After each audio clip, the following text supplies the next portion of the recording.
Labdien! Mazs komentārs par to dedzināšanu. Īsti es nepiekrītu, ka nebūs ko dedzināt, jo, ja Kems ļaus, tad pēc tam uzņēmēji pārāks esošos atkritumu kalnus, un gan jau atradīsim, ko sadedzināt. Ja atceraties, mēs kādreiz ļoti slikti šķirojām, un tad dedzināmais materiāls viss tagad ir kalnos. Tāda praksa notiekot kaut kur pasaulē. Bet man tiešām ir prieks redzēt jūs. Pagājis ir gads. Es sāku griezt matus īsākus, lai neredzu tos sirmos matus, kas man ir par tekstilu, par tabaku. Tagad vēl nāks salvetes un baloni un vēl tas DRNs. Jā, labi, sāksim. Tātad šodien mēs koncentrēsimies uz plasmasas iepakojumu. Tātad šis apjoms, kas tiek novietots tirgū, 39,000 tonnas, ir samazinājies. To pēc tam valsts vides dienas savā prezentācijā parādīs uzskatāmāk, bet tas nav samazinājies tāpēc, ka jūs lietojat, jūs uzrunāšu kā uzņēmuma pārstāvis, izmantojat mazāk plasmasas iepakojumu. Tas ir tāpēc, ka ir ieviesta depozīta sistēma un apmēram 10%, 10–12% no visa iepakojuma apjoma ir pārgājuši uz depozīta sistēmu, un šajos skaitļos depozīta iepakojums nav ietverts. Un savākts atpakaļ un pārstrādāts ir 29%. Kāds teiks, kāpēc tik daudz vai kāpēc tik maz? Tāds skaits ir tāpēc, ka līdz šim bija noteikts reģenerācijas un pārstrādes norma, kas ir jāpaveic. Un tas atbilst apmēram 50% pārstrāde plus 20% reģenerācija, respektīvi sadedzināšana. Tātad kopējais 70%, kas 23. gadā tika izpildīts, īstenībā varēja izpildīt vairāk. Šeit zālē ir Eko Baltijas vides pārstāvis Kristaps, kas neļaus samelot, ka Zaļais punkts nenopirka visu to apjomu, ko Eko Baltija vide bija savākus attiecībā uz plasmasas iepakojumu. Tā kā mēs jau 24. gada par otro pusi uzrādīsim gan valsts vides dienestam, gan valsts vides dienests, kas mūs kontrolē lielāku apjomu, kas ir pārstrādāts. Un vēl ir tāda dilēma. Mēs sākam saņemt tādu skaitus par trešo cītīgi dalat pārstrādājums, nepārstrādājums. Es varētu palūkāt zālē pateikt, cik jums procenti no jūsu iepakojuma ir skaitās, kā jūs uzrādāt pārstrādājums, un cik ir nepārstrādājums procentos? 1,99? 100. Vēl kādi varianti? Nav vairāk varianti. Ja? Tātad visiem ir pārstrādājums iepakojums. Labi, to mēs paskatīsimies mazliet vēlāk. Nav tā. Ja tie, kas droši vien negribēja teikt, ka ir tomēr arī nepārstrādājums iepakojums. Pirmās atskaites parāda, ka tas vidējais rādītājs ir apmēram 80% no iepakojuma plasmasas ir pārstrādājums, 20% ir nepārstrādājums. Jo ministra kabineta noteikumos 480 jums ir dota, es gribētu teikt, ka ļoti plaša gama ar iespējām, kā jūs varat norādīt, kas tad iepakojums ir, kurš ir pārstrādājums un kurš ir nepārstrādājums.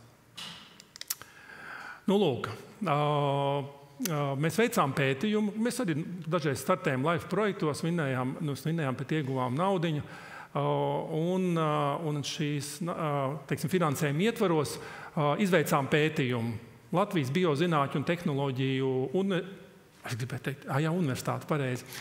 Man vēl pa vecam lauksaimniecības universitāte. Izveic pētījumu, apstaigāja tirdzniecības vietas, 3000 paraugi tika testēti, lai paskatītos, kas tad ir plauktos. Uz 22% plasmasas iepakojumu nebija norādīts, kas tas ir par materiālu. Tie apsvērumi var būt dažādi. Vai vienkārši ražotājs nebija uzlicis, vai fiziski nevar uzlikt, vai tehniski nevar uzlikt, vai negribēja uzlikt.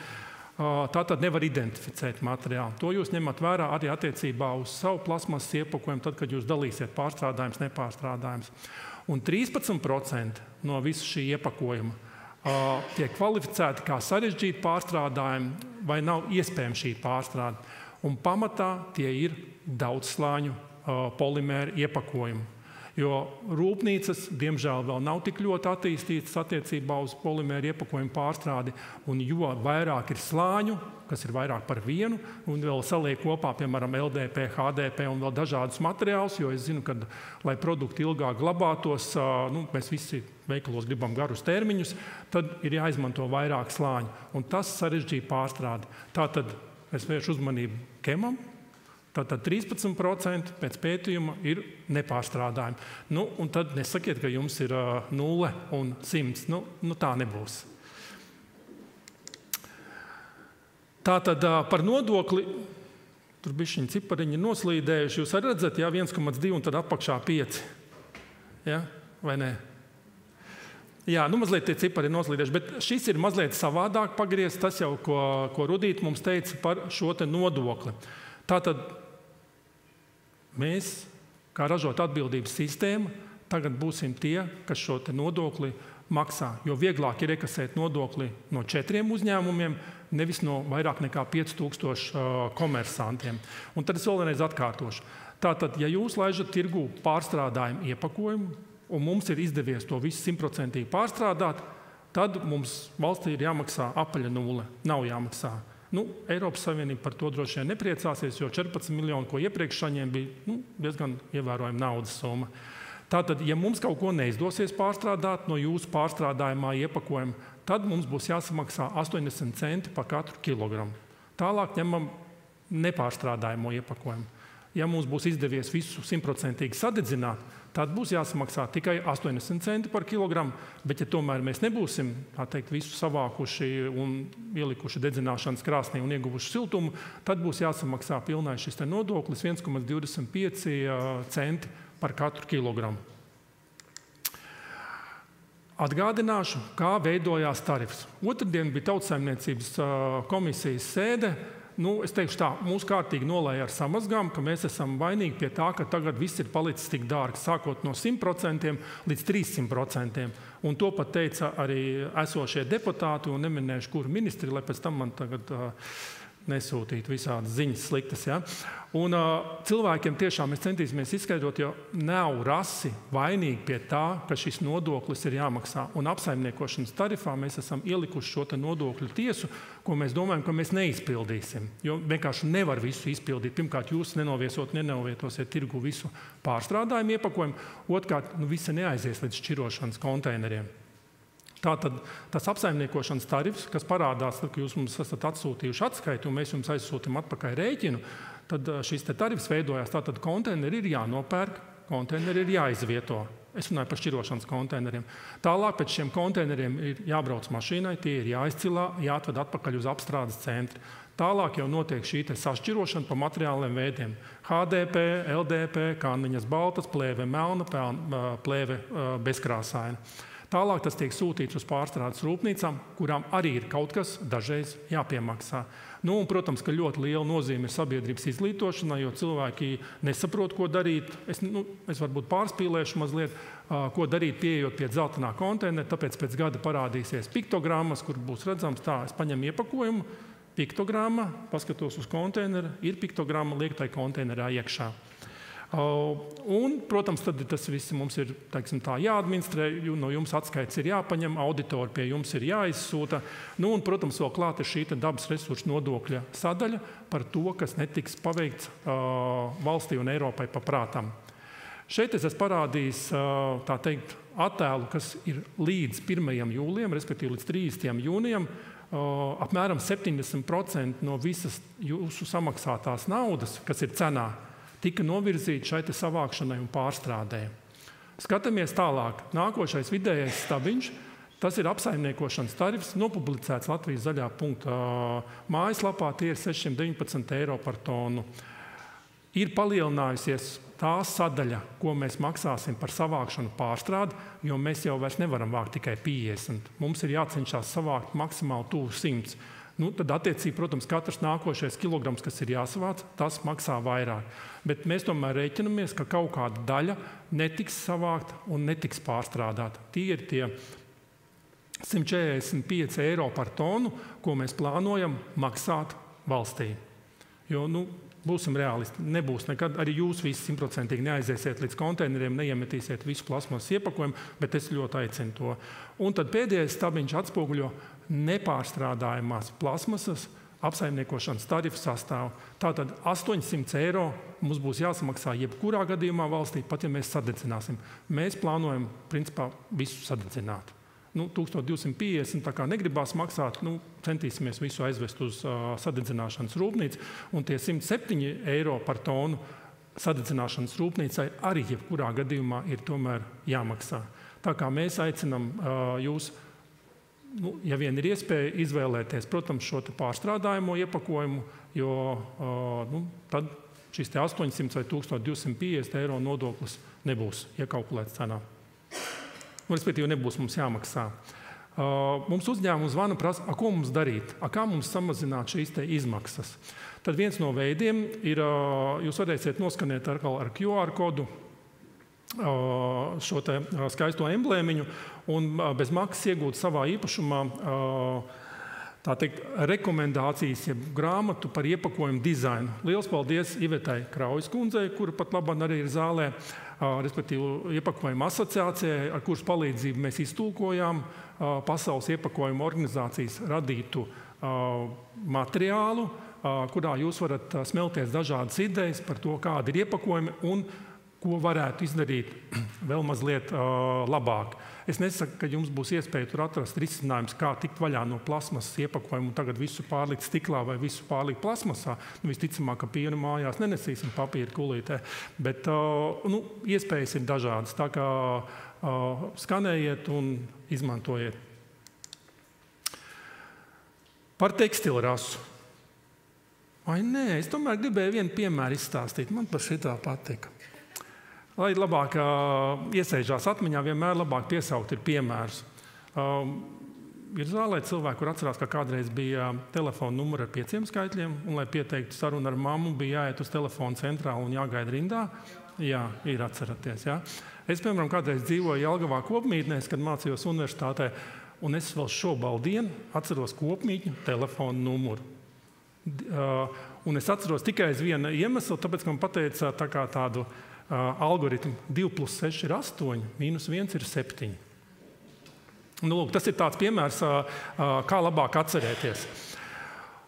Bet šajā sakarā es gribu izstāstīt par šo te nodokli. Ja? Vai jūs varat pateikt vēl kādu preci vai pakalpojumu, kur ir iekšā jau kaut kāds nodoklis ielikts? Un ko jūs esat jau pieņēmuši, jau pieraduši un pat neiet vairs demonstrācijās? Skaļāk. Prece. Benzīns. Cik liels ir akcijas nodoklis benzīnam? Cik procents no šīs benzīna cenas, kas ir degvielas uzpildes stacijā, cik liels ir akcijas nodoklis? 50 līdz 60%. Benzīnam viens un dīzeļdegvielai otrs.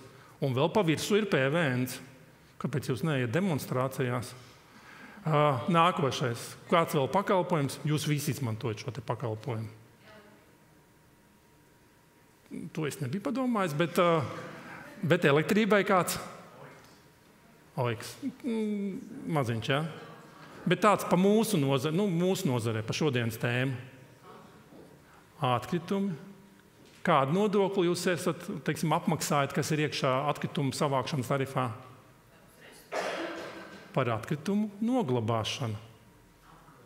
Apglabāšanu, jā. Rudīt, cik mums ir nākošais gadu liels nodoklis par 1 tonu apglabājumu atkritumu? Cik procenti? 30, 40% no tarifa. Kāpēc jūs neiet demonstrācijā, kad ir iekšā nodoklis kaut kādā pakalpojumā un pa virsu vēl PVN? Es nepavelti saku par to PVN, kas ir pa virsu, tāpēc, kad mums ir ar uzņēmumi prasījuši, kāpēc nodoklis apliekās ar nodokli? Es saku, bet tas jau nav nekas jauns. Tā jau notiek visā pasaulē. Mēs maksājam PVN par akcijas, mēs maksājam PVN arī par dabas resursu nodokli. Jums ļoti labi 2 piemēri, kur tas tā notiek. Un šis ir, es teikšu tā, jau 3., vai 4. vai 5. piemērs, kas būs, kad nodoklis tiek ielikts pakalpojumu cenā. Un mēs esam, tā teikt, ziņdeši, vai kā menedžeri.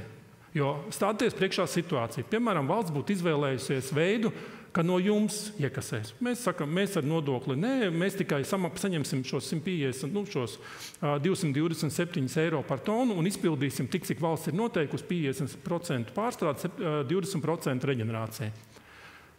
Jūs visi, teiksim tā, dzīvojat gadu, mierīgi, paiet gads.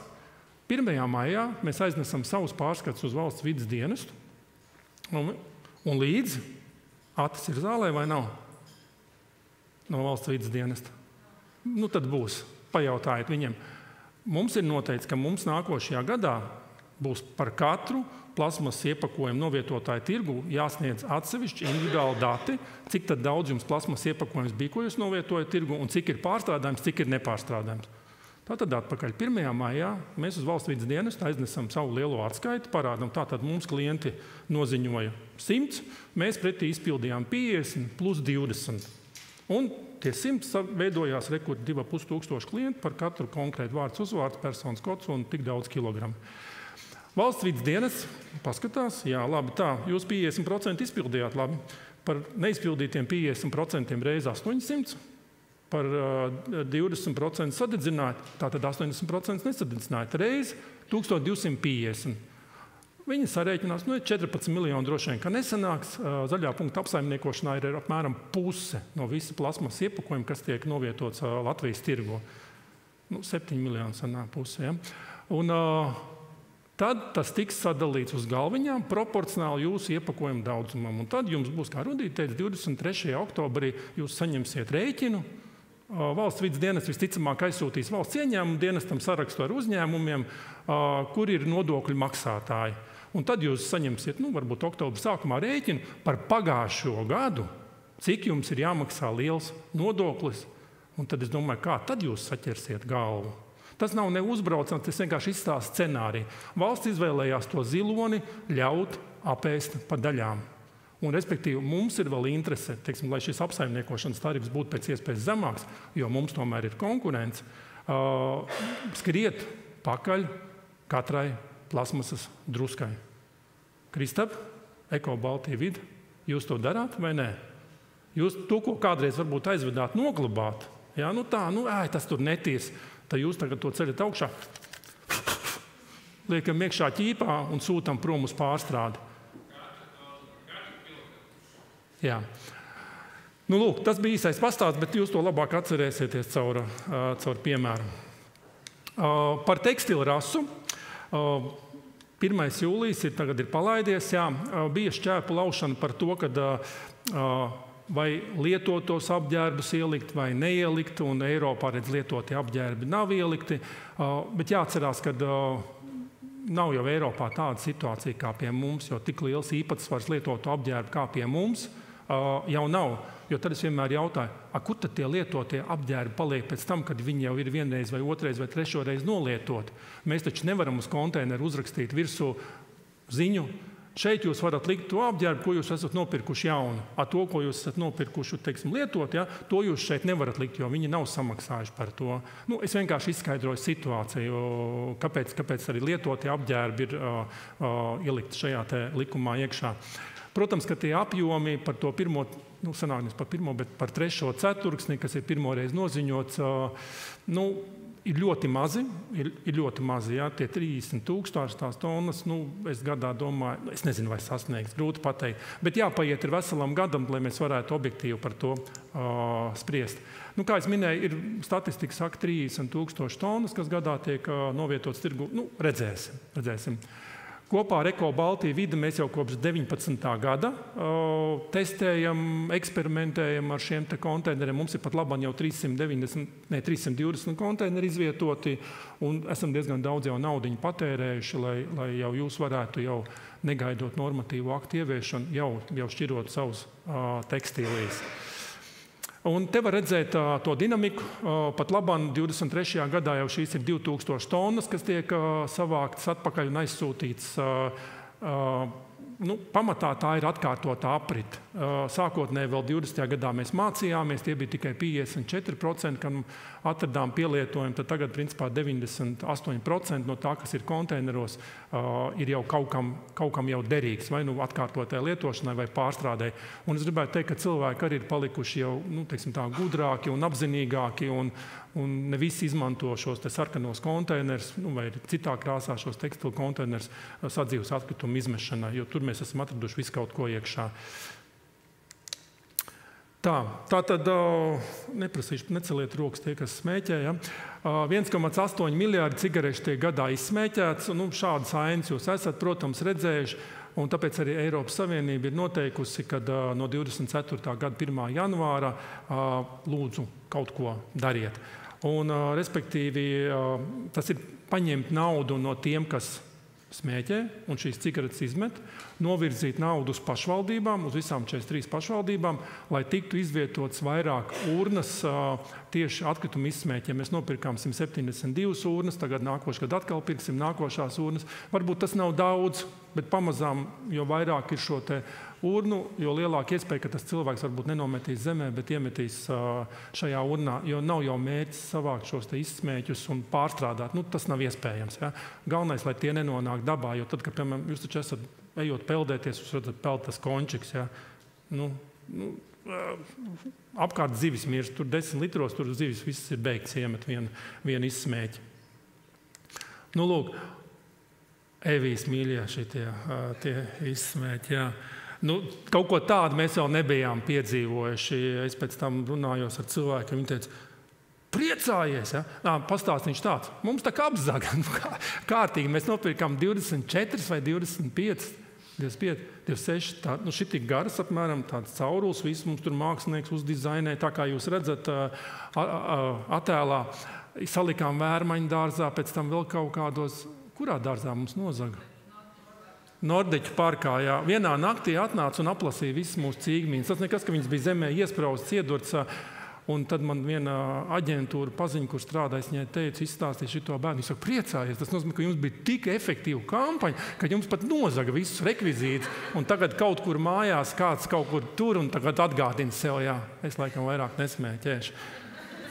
Mēs pat sabērām nākošajās iekšā smiltis un pat ielikām šitos izsekošanas ierīces dažos. Policijā iesniegumu uzrakstījām. Viņi pateica, mēs taču nemeklēsim jūs, cik mīnas. Jā, tāda mums arī gadā žēl, protams, iztērētās naudas, bet tā tad kāds bija pamanījis. Tātad jaunums no 24. gada ir vienreiz lietojamais dzērienu iepakojums. Es tā ļoti novienkāršošu piena un kefīra pudeles un sulu pakas.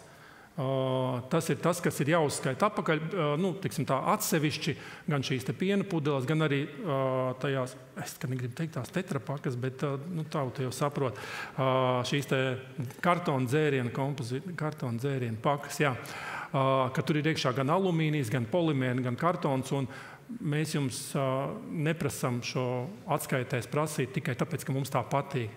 Tāpēc, kad mums tā nosaka normatīvais akts, kur mums ir jāuzrāda, un gan šis savākšanas procents, šajā gadā ir jānodrošina 30%, kad paka un piena pudele tiek savākta tā, kā viens veselums un tiek aizsūtīta uz rūpnīcu. Patiešām, ticat man, ja jūs izskalosiet, lūdzu, drusciņi izskalojiet piena pudeles un kefīra pakas un saplaciniet un metiet zeltainajos konteineros, un tad Kristaps aizvedīs piena pudeles uz Olainas rūpnīcu, Itērums pārstrādās un tās tetrapakas mēs aizvedīsim uz Polijā. Es pats personīgi braucu pārliecināties, ka tiešām tajā rūpnīcā pārstrādātās pakas. Viņi bija uzlikuši jaunu līniju, kur tiešām izskaloja laukā kartonu un palika pāri tas alumīnija plēvīte un tad tā plasmas plēvīte un tas gāja uz nākošo rūpnīcu. Jo tiešām šajās pakās ir pirmreizējais materiāls, kas ir ļoti augstsvērtīgs, un tad tas kartons, kas tika no tām pakām iegūts, tika novirzīts. Tur, tas bija, teiksim, liela papīra rūpnīca, un tās ietvaros tika pārstrādāts arī šis te kartons jau, tās brūnās kastes, ko jūs saņemat, tad tur iekšā ir tas, kas kādreiz bija tetrapaka. Tas, kas vēl mūs sagaida no 25. gada, ražotājiem jāatbild, būs arī par zvejstīkliem, par salvetēm, par baloniem. Mēs esam sagatavojuši apsaimniekošanas programmu uz mitrām salvetēm un baloniem. 19. novembrī iesniegsim, tā kā, ja starp jums ir uzņēmumi, kuri ieved, realizē, kā pirmie Latvijā šīs te salvetes un balonus, tad zvaniet mums un noslēgsim līgumus un tiksiet vaļā no nodokļa 12,2 eiro tonā. Attiecībā uz zvejstīkliem tur ir Rudīt man vienmēr saka, nē, Kems nepieņem likums, Saeima apstiprina likums. Pareizi, jā. Tur ir tik sarežģīti normatīvais akts, ka mēs nolēmām, ka mēs nestartēsim, un tur būs jāpiestrādā pie tā, lai tas tiktu pārtaisīts, jo zvejas tīkli, protams, ir problēma, bet tādā izpildījumā, kā uzrakstīts normatīvais akts, mēs neredzam iespēju tur startēt. Ir starp jums uzņēmumi, kuri pārdod zvejas tīklus, Nav, jā. Nu, labi. Mēs nolēmām tā, ja būs vajadzība, ja būs uzņēmumi, kuriem tiešām tas rūp, kuriem ir šis nodoklis jāmaksā, tad mēs arī startēsim šajā lauciņā. Kas tad vēl?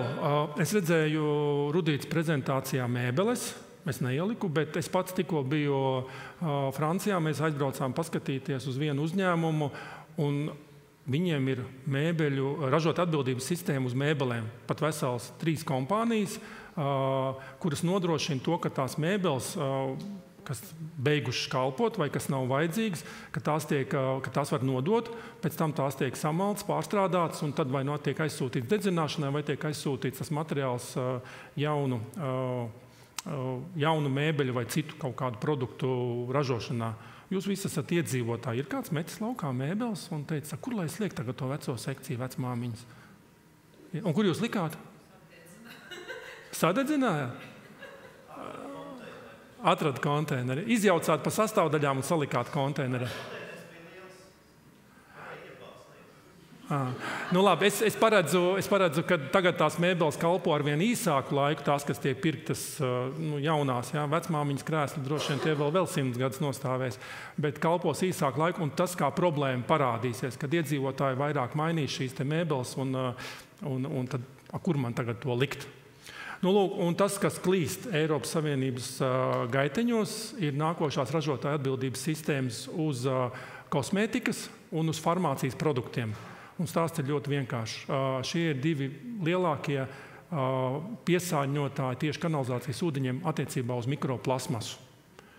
Un tad ir mērķis paņemt naudu no šīm 2 industrijām un novirzīt naudu uz attīrīšanas iekārtām, kas ir pašvaldību rīcībā. Kā tas tehniski notiksies, to mēs vēl nezinām, bet es zinu, ka šādas saskaņošanas klīst. Ir tā, Rudīta? Ir. Rudīta pamāja ar galvu. Ir.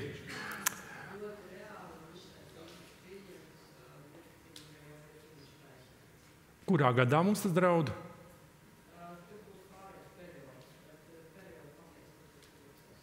2 gadi? 2 gadi varbūt? 28. gads. Jā, tā kā farmācija un kosmētika. Nu, ja es saku, atbildība, nevajag radīt mēsls, tad viņi nebūs jāvāc. Paldies!